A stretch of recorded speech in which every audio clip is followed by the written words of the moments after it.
इसीलिए बेटी ससुरे में ठंडा दिमाग रखना।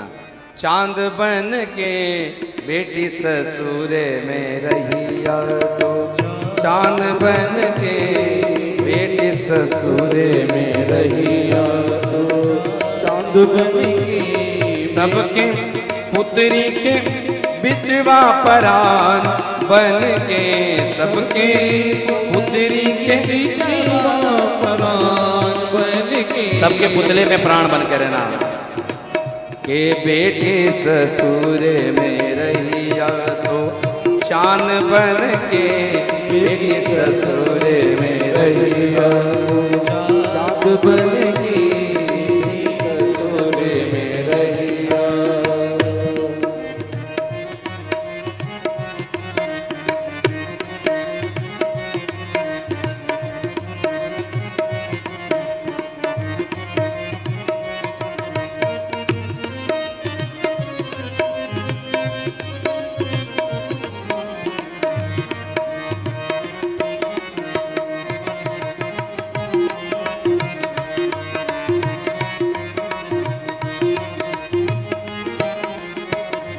सास के निस दिन चरण दबैया, सास के निस दिन चरण दबैया, बिटिया सबसे पीछे खैया, बिटिया सबसे पीछे खैया। बेटा सास ससुर के चरण दबाना, ससुर के तो बाद में सास के चरण दबाना। जब तक बेटा है तब तक ससुर के चरणों को प्रणाम तो कर सकती है, वो पिता के समान ही है, कोई दिक्कत नहीं। पर स्त्री की बड़ी मर्यादा है, ससुर ने बहू से चरण भी नहीं दबाना चाहिए, मर्यादा है इसकी। वो दबाना चाहे चरण तो भी नहीं दबाना चाहिए, बड़ी मर्यादा की बात है। तो सासू के चरण दबाने की बात है, ससुर के नहीं। ससुर के बाद में अगर लगा कि कोई है ही नहीं, दिक्कत है, तो ससुर भी पिता समान होते हैं, इसलिए उनकी सेवा करनी चाहिए। इसलिए सास के निस दिन चरण दबैया, सासु के निस दिन चरण दबैया, बिटिया सबसे पीछे खैया, बिटिया सबको खिला खैया। ससुर के बाजे जब वहीं खड़ाऊं, पानी दीने देवे पौआ, पानी दिया दोवे पौआ। रैया अगहन पूस महीनवा के बिहान बन बेटी ससुर में रही,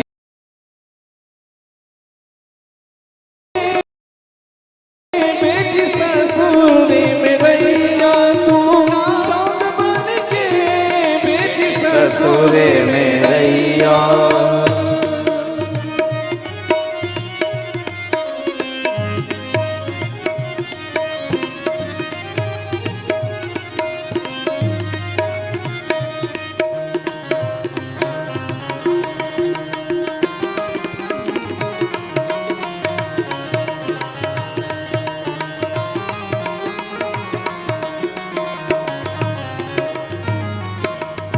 ससुर जी के पैर के खड़ाऊ बजे, पहले खड़ाऊ पहनते थे लोग, या चप्पल की जूते की आवाज़ आए तो तुरंत ही उनको हाथ पैर धोने के लिए जल देना, टॉवेल रुमाल देना।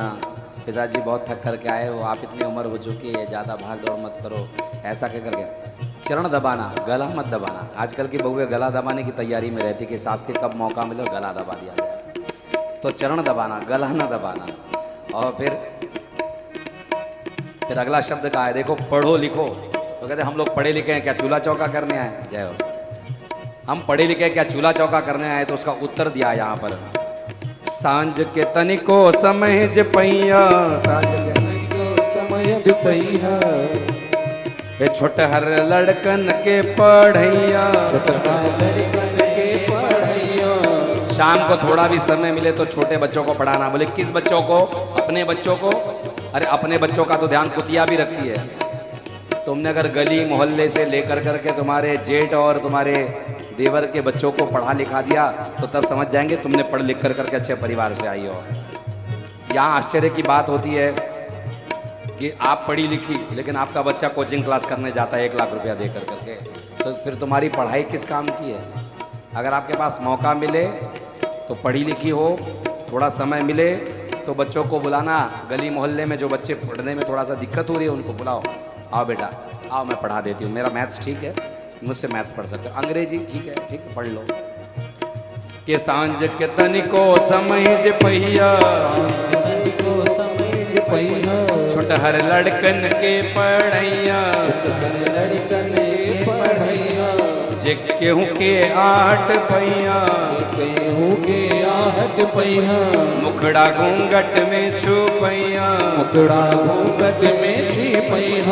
रैया घर में हीरा मोती के दुकान बन के, घर में हीरा मोती के दुकान बन के, बेटे ससुरे में रहिया तू जान बन के, बेटे ससुरे में रहिया तू जान बन के, बेटे ससुरे में रहिया।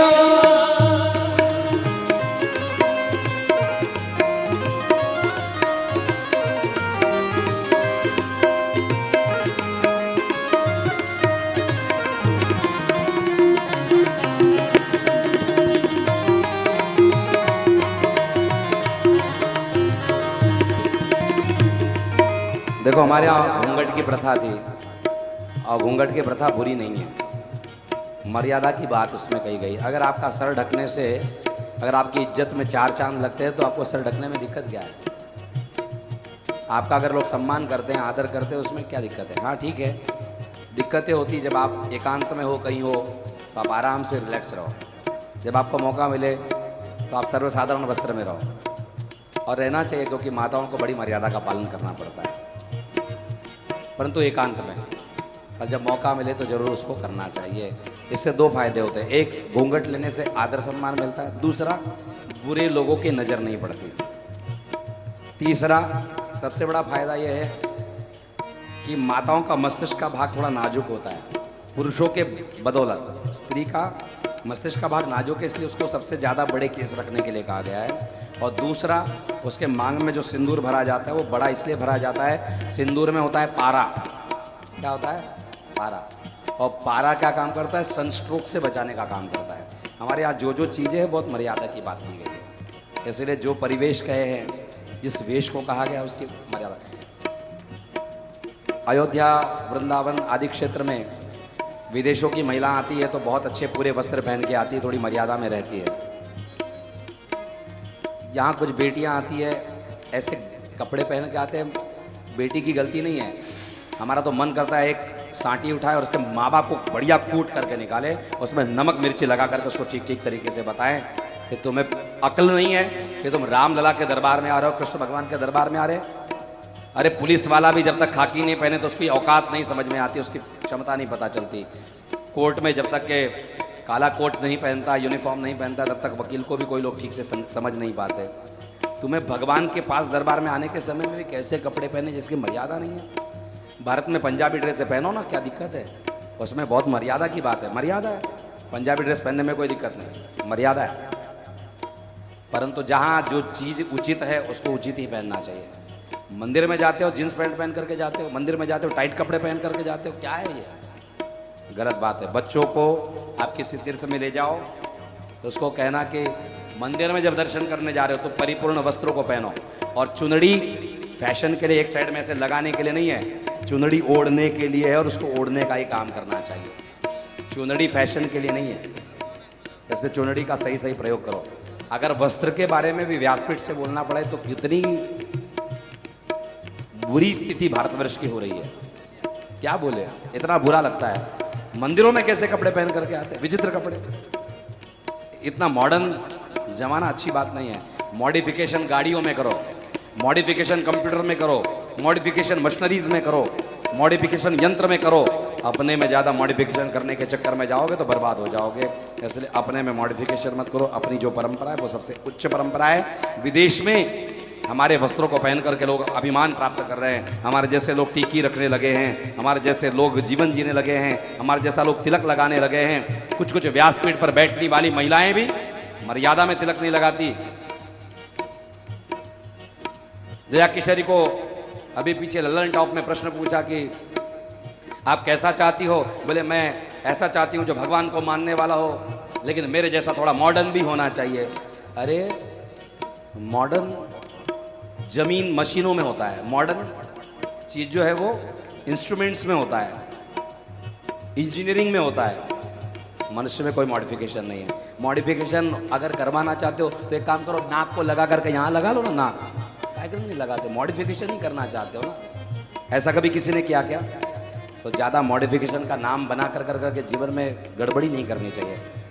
वो व्यासपीठ पर बैठती हैं तो भी तिलक लगाते समय में पूरा तिलक नहीं लगाती है। आपने गौर किया होगा कई कथाओं में, इतनी छोटी सी बिंदी यहाँ पर चिपका करके रहती है।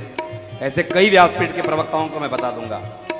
तो जो स्वयं ही पालन नहीं करते, व्यासपीठ पर बैठ करके उनके लाखों हजारों करोड़ों फॉलोवर क्या उस चीज को पालन करेंगे? इसलिए व्यासपीठ पर बैठते समय मर्यादा का पालन करके ही बैठना चाहिए। तो जो खुद सीख नहीं पाए दूसरों को सिखाने के लिए चले जाते हैं। तो आप भी सीखिए और फिर अपने बच्चों को सिखाइए। आप अच्छा व्यवहार करोगे, आपके बच्चे जरूर अच्छा व्यवहार करेंगे। इसलिए प्यारे, इज्जत पगड़ी के जो गैया, इज्जत पगड़ी के जो गैया, घर से बहरा कबहू न जइया, घर से बहरा कबहू न जइया। तोहरे कारण घर जे बटाई, त जनिया जियती ना बामाई। तोहरे कारण जे घर बटाई, ना पाई। ऐसन जनी करिया क्यों रे हन आवे, बांध बन के बेटे ससुर में रहिया तो चांद बन के, बेटे ससुर में रहिया तो चांद बन के, बेटे ससुर में रहिया। मेरी पगड़ी की इज्जत को बचाना। आजकल पगड़ी कौन पहनता है, पर पगड़ी की इज्जत को बचाना। लोग पहले पगड़ी किसी के नीचे धर देते तो समझ जाते पूरी इज्जत चली गई। आजकल तो बेटियां माँ बाप की इज्जत को ऐसे उड़ा रही है। ताकि मैंने बड़े गर्व के साथ कहा कि मेरी बेटी बड़ी संस्कारित है, आप चिंता मत करो, आपके घर को रोशन कर देगी, वो घर को बांट देगी, पता नहीं चलता। तो तेरे कारण से अगर घर में बंटवारा हुआ, बंटवारा मजबूरी कारण हुआ, यानी कि आपको कहीं जाना पड़ रहा है, मजबूरी है आपको, उसके लिए अगर आपको दूसरा घर करना पड़ा, व्यापार का विस्तारीकरण हो रहा है, संभालने वाले अब जो है अलग अलग जगहों पर ज़रूरत है, इसलिए अगर अलग अलग जगह रहना पड़े तो बात अलग है। पर अगर तुम्हारे विवादों से घर बढ़ गया तो ये किसी काम का नहीं। और अगर तुम्हारी शिकायत बाण बन कर करके मुझे चुभी तो बेटे मैं तुम्हें कभी माफ़ नहीं करूँगा। इसलिए बेटी ससुरे में रहिया तो चांद बन के, बेटी ससुरे में रहिया तो चांद बन के, बेटी ससुरे में रही। सुनल जाई तो हर बड़ाई, सुनल जाई बहुत बड़ाई।